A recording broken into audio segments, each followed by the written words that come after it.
Bismillahirrahmanirrahim. Dear students, Assalamu alaikum and welcome to the next lecture of Mathematics first year, chapter number 3, Matrices and Determinants, exercise 3.3.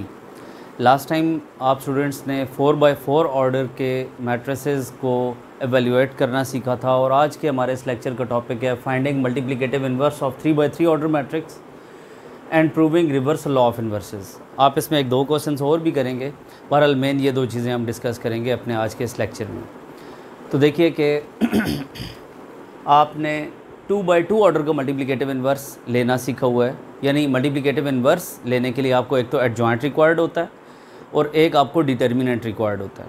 तो 3x3 order का determinant लेना सीख लेने के बाद अब हम adjoint of 3x3 order matrix लेंगे और फिर फार्मूला सेम वही यूज़ करेंगे, यानी एडजॉइंट ओवर डिटर्मिनेंट, और उसके थ्रू हम ए इन्वर्स को फाइंड आउट करेंगे और फिर लास्ट में हम प्रूव करेंगे कि product of A and A inverse, यानी ए और ए इन्वर्स को मल्टीप्लाई करवाएं तो रिज़ल्ट आइडेंटिटी मैट्रिक्स के इक्वल आएगा। इस बात को हम प्रूव करेंगे। स्टार्ट करते हैं आज का अपना लेक्चर ए इन्वर्स फाइंड करने से। देखिए कि क्वेश्चन नंबर 13 है, find the inverse of A matrix. इसके लिए आपको एडजॉइंट और डिटर्मिनेंट दो चीज़ें रिक्वायर्ड थी। First of all determinant of A हमने लिया, एक्सपैंड कर दिया फ्रॉम R1, तो आपके पास ये डिटर्मिनेंट का आंसर 5 आ रहा है, यानी कि ये नॉन सिंगुलर आ रहा है तो इसका इन्वर्स एग्जिस्ट करेगा। स्टार्ट में आप ये चीज़ पहले फाइंड आउट कर लेंगे कि ये सिंगुलर है, ये नॉन सिंगुलर है, एग्जिस्ट करता भी है इन्वर्स या नहीं। उसके बाद आप एडजॉइंट लेना स्टार्ट करेंगे। तो एडजॉइंट के लिए देखिएगा कि आपको कोफैक्टर्स रिक्वायर्ड है, हर एलिमेंट का कोफैक्टर आपको निकालना पड़ेगा। तो इसके लिए आपको 9 कोफैक्टर्स रिक्वायर्ड है। A11 कोफैक्टर -1 की पावर में 1 + 1 करते हैं और फर्स्ट रो और फर्स्ट कॉलम को डिलीट करते हैं। तो फर्स्ट रो और फर्स्ट कॉलम को डिलीट करें, 1 0 -3 और 5 आ जाएगा। इस सब को आप कैलकुलेट करें, आंसर आपके पास 5 आएगा। इसी तरह मैंने ये सारे 9 कोफैक्टर्स कैलकुलेट किए हैं। अब याद रखिए कि एडजॉइंट ऑफ ए इक्वल होगा, इस कोफैक्टर मैट्रिक्स को डेवलप करें। Cofactor matrix A11, A12, A13, A21, 2 2 2 3 3 1 3 2 3 3 और इसका ट्रांसपोज लें। ये adjoint of 3x3 order matrix के इक्वल होता है। अब आपने इसमें इन सब की वैल्यूज़, ये जो कोफैक्टर्स आपने फाइंड आउट किए थे, इन सब की वैल्यूज़ लिखी और इसका ट्रांसपोज लिया, तो आपके पास ये एडजॉइंट आ रहा है। अब आप ए इन्वर्स फाइंड आउट करना चाहते हैं तो adjoint of A by determinant of A करेंगे। ये एडजॉइंट की वैल्यू लिखी, बाय डिटर्मिनेंट की वैल्यू लिखी। मैंने इसको डिवाइड करवाया नहीं है, बस ऐसे ही लिख दिया है। यहाँ पर ये जो हमने लास्ट में प्रूव करना था कि A inverse into A equal to I3 होता है, मैंने यहाँ पर ए इन्वर्स इंटू ए, ताकि मैं फ्रैक्शन से बच सकूँ। 8/5 जब आएगा तो हर स्टेप पर थोड़ी सी प्रॉब्लम करेगा, तो उस लिए बेहतर है कि आप यहाँ पर इसको डिवाइड ना करें। फ़िलहाल इसको ऐसे ही रहने दें और इसको आप इसमें मल्टीप्लाई करवा दें। तो आपने ये जब मल्टीप्लाई करवाया तो आप देख रहे हैं कि यहाँ से आप 5 अगर कॉमन लें पूरे मैट्रिक्स से तो कॉमन आ सकता है, क्योंकि हम इसको भी 0 × 5, इसको भी 0 × 5, इसको भी 0 × 5 एंड सो ऑन × 5 × 5 × 5 लिख सकते हैं। तो हर 9 एंट्रीज़ में से 5 को कॉमन लेके से कैंसिल करवा सकते हैं। ये आइडेंटिटी मैट्रिक्स ऑफ ऑर्डर 3 के इक्वल आ रहा है, जिसको हमने प्रूव करना था। तो इस तरह से हमने ये सीख लिया कि हम 3x3 ऑर्डर का इन्वर्स किस तरह से फाइंड आउट करते हैं। उसके लिए मेनली आपको एडजॉइंट लेना वो इसमें सीखना था।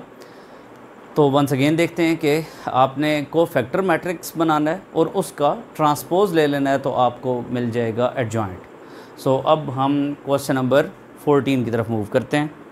तो आपने देखिए क्वेश्चन नंबर 14 में वेरीफाई करना है कि A B whole inverse B inverse A inverse के इक्वल होगा, यानी रिवर्सल लॉ ऑफ इन्वर्सेस। और मैट्रिसेस वही आपको 8th क्लास वाले 9th क्लास वाले 2x2 ऑर्डर मैट्रिसेस दिए हुए हैं। आपने first of all A B product find करना है और उसके बाद में होल इन्वर्स फाइंड करना है। पहले हमने ए बी का प्रोडक्ट फाइंड किया, ये आ रहा है। अब इसका इन्वर्स फाइंड करने के लिए डिटर्मिनेंट और एडजॉइंट दो चीज़ें चाहिए, ये हमने फाइंड कर ली हैं। ए बी होल इन्वर्स इसके इक्वल आ रहे हैं। अब आपको ए इन्वर्स भी चाहिए और बी इन्वर्स भी चाहिए, तो ए इन्वर्स हमने फाइंड आउट कर लिया और बी इन्वर्स फाइंड आउट कर लिया। इसके बाद आपने बी इन्वर्स को पहले रखना है, ए इन्वर्स को बाद में रखना है, क्योंकि इन्वर्स जब सेपरेट अप्लाई होते हैं तो ऑर्डर को रिवर्स करते हैं। तो इस सीक्वेंस के अंदर हमने बी इन्वर्स को पहले और ए इन्वर्स को बाद में रखा और फिर मल्टीप्लाई करवाया, तो फिर भी रिजल्ट वही आ रहा है जो फर्स्ट इक्वेशन का है। So on comparing 1 and 2 it is proved that left hand side and right hand side both are equal, यानी कि रिवर्सल लॉ ऑफ इन्वर्सेस हम इस तरह से प्रूव कर रहे हैं। सो क्वेश्चन नंबर 15 की जानिब मूव करते हैं। देखिए क्वेश्चन नंबर 15 में आपने वेरीफाई करना है ए बी का whole transpose B transpose A transpose के इक्वल होगा। हमने पहले तो ए बी का प्रोडक्ट फाइंड आउट करना है। ये प्रोडक्ट लिया तो ये आपके पास फाइनल आंसर आ रहा है। इसके बाद अब आप ए बी का होल ट्रांसपोज लोगे तो आप रोज़ को कॉलम्स में और रोज़ को कॉलम्स में इस तरह से लिख दोगे। उसके बाद अब आपने ए ट्रांसपोज और B transpose separately find out करने के बाद बी ट्रांसपोज को पहले रखना है और ए ट्रांसपोज को बाद में रखना है, यानी इधर भी उसी तरह से सीक्वेंस रिवर्स हो जाएगा और ट्रांसपोज अलग अलग अप्लाई हो जाएंगे और फिर आप प्रोडक्ट ले रहे हो तो फिर भी आप देख सकते हैं कि आंसर सेम आ रहा है। इट मीन्स कि अगर आप फर्स्ट और सेकंड इक्वेशन को कंपेयर करें तो ऑन कंपैरिजन आप ये कह सकते हैं कि ये दोनों रिजल्ट्स आपस में इक्वल हैं। A B whole transpose equal है बी ट्रांसपोज ए ट्रांसपोज के। सो चलते हैं क्वेश्चन नंबर 16 की तरफ। सो क्वेश्चन नंबर 16 में आप देखिए, if A matrix is given verify that A inverse transpose is equal to A transpose inverse, यानी ए इनवर्स का ट्रांसपोज लें या ए ट्रांसपोज का इनवर्स लें, दोनों आपस में इक्वल होते हैं। इस बात को आपने प्रूव करना है। तो लेफ्ट हैंड साइड में आप देख रहे हैं इन्वर्स पहले लेना है और ट्रांसपोज एंड पर लेना है। हम इन्वर्स लेते हैं, ए मैट्रिक्स है, डिटर्मिनेंट निकाला है, जॉइंट निकाला और ए इन्वर्स के फार्मूले में पुट कर दी वैल्यूज़, तो ए इन्वर्स आ गया। अब आप देखिए तो ए इन्वर्स का आपको ट्रांसपोज रिक्वायर्ड है, तो आपने इसको इस तरह से लिखा और इस रो को इस तरह कॉलम में लिख दिया, तो ए इन्वर्स का ट्रांसपोज आ गया।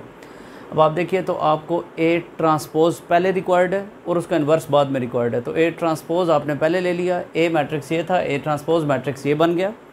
अब इसका आपको इन्वर्स रिक्वायर्ड है, तो आप ए ट्रांसपोज का डिटर्मिनेंट लें, ए ट्रांसपोज का एडजॉइंट लें और ए ट्रांसपोज का इन्वर्स लेने के लिए ए ट्रांसपोज का एडजॉइंट ओवर ए ट्रांसपोज का डिटर्मिनेंट, उसके अंदर वैल्यूज़ पुट करें तो आपके पास ये ए ट्रांसपोज के इन्वर्स की वैल्यू आ रही है।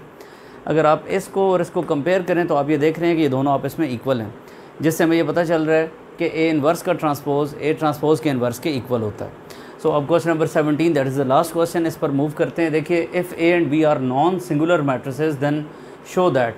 देखिए, नॉन सिंगुलर की कंडीशन उसने इसलिए दी है क्योंकि आपको पता है कि सिंगुलर मैट्रिसेस का इन्वर्स पॉसिबल ही नहीं होता, तो यहाँ पर इन्वर्सेस चूँकि आ रहे हैं इसलिए हमने कंडीशन में अज्यूम कर लिया कि ए और बी दोनों जो हैं वो नॉन सिंगुलर मैट्रिसेस हैं। अब हमने रिवर्सल लॉ ऑफ इन्वर्सेस को अगेन प्रूव करना है और जनरल प्रूफ देना है इसका। पहले तो ये था कि वो जो हमने पिछला क्वेश्चन नंबर 15 किया या 14 किया तो उसके अंदर हमने पर्टिकुलर वैल्यूज़ लेकर किया था, जबकि इस जगह पर ए बी होल इनवर्स को बी इनवर्स ए इनवर्स के इक्वल जनरल प्रूफ के थ्रू करना है। सो हम लिखेंगे we know that product of a matrix and its inverse is equal to I. देखिए, आपको ये याद कैसे रहेगा, आपने जो कुछ प्रूव करना है इस सारे को एज इट इज़ इधर लिखें और बग़ैर इनवर्स के यही मैट्रिक्स इधर लिखें। अब याद रख लें कि कोई भी मैट्रिक्स हो वो अपने इन्वर्स से जब भी मल्टीप्लाई होता है तो रिज़ल्ट आई के इक्वल आता है। अब आप चाहते हो एक एक करके यहाँ से ए भी हट जाए और बी भी हट जाए, ए बी होल इन्वर्स सिर्फ रहना चाहिए, तो आप सबसे पहले किस को हटाओगे यहाँ से, ए को। तो ए को कैसे एलिमिनेट किया जा सकता है, pre multiplying by A inverse on both sides, तो आपने ये कर दिया। इसके थ्रू अब A inverse into A into B, यानी अगर ब्रैकेट्स इधर की बजाय इधर आ जाएं, यानी एसोसिएटिव प्रॉपर्टी यूज़ की जाए तो वो होल्ड करती है मल्टीप्लिकेशन के रिस्पेक्ट से मैट्रिसेस में। हमने इन ब्रैकेट्स को इधर शिफ्ट करवाया, ए इन्वर्स इनटू ए आया। अब आप जानते हैं कि ए इन्वर्स इनटू ए आई के इक्वल है, लिहाजा इस सारे की जगह पर तो आई आ जाएगा। सो आइडेंटिटी मैट्रिक्स किसी भी मैट्रिक्स से मल्टीप्लाई हो तो रिजल्ट वही मैट्रिक्स आता है। सो बी आ गया और ए बी होल इन्वर्स आ गया, और इस तरफ देखिए तो ए इन्वर्स इनटू आई वापस ए इन्वर्स के इक्वल होता है। अब आप देखिए तो आपको बी भी यहाँ से एलिमिनेट करना है। सो बी इन्वर्स से प्री मल्टीप्लाई करवाएंगे बोथ साइड्स को, तो बी इन्वर्स जब इधर आएगा तो बी इन्वर्स इनटू बी वापस आइडेंटिटी के इक्वल आएगा, और इस तरफ बी इन्वर्स क्योंकि प्री मल्टीप्लाई हो रहा है तो लेफ्ट साइड से मल्टीप्लाई होगा। तो अब आप देख रहे हैं कि ये वही रिजल्ट आ रहा है जिसको आपने प्रूव करना था, यानी रिवर्सल लॉ ऑफ इन्वर्सेस। अब आप इसमें सेकंड पार्ट देखिए, ए इन्वर्स का अगेन इन्वर्स लें तो ए के इक्वल प्रूव करना है।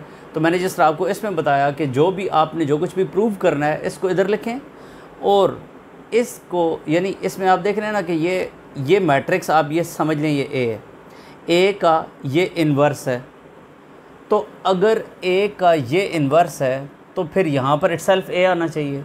ए की जगह पर ए इन्वर्स है तो यहाँ पर ए इन्वर्स आना चाहिए। अब आप इसको इस तरह से अज्यूम करें कि ये कोई मैट्रिक्स है और ये उसी मैट्रिक्स का इन्वर्स है, तो matrix into inverse of the matrix is equal to identity matrix. अब आप चाहते हो कि यहाँ पर सिर्फ ए इन्वर्स का इन्वर्स ही रहे बल्कि और ए इन्वर्स यहाँ से ख़त्म हो जाए, तो अब आपको प्री मल्टीप्लाई करना चाहिए ए से बोथ साइड्स पर। तो आपने ए से प्री मल्टीप्लाइंग करवा दिया, ए इंटू ए इन्वर्स आप जानते हैं आई के इक्वल होता है, तो आई किसी भी मैट्रिक्स से मल्टीप्लाई कर वही मैट्रिक्स आता है। तो 2-3 स्टेप्स हैं, तो इस तरह से ये प्रूव हो रहा है। आई थिंक कि आपको एक्सरसाइज 3.3 के तमाम क्वेश्चन क्लियर हैं।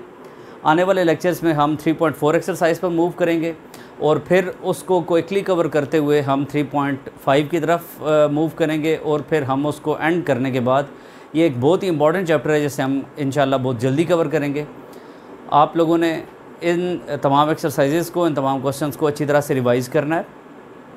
अगर आपको ये मेरी वीडियोस पसंद आ रही हैं तो प्लीज़ इनको शेयर करें, सब्सक्राइब करें इस चैनल को, मैक्सिमम स्टूडेंट्स तक इस चैनल का बेनिफिट पहुंचाएं। Thank you so much for watching, take care, Allah हाफिज़।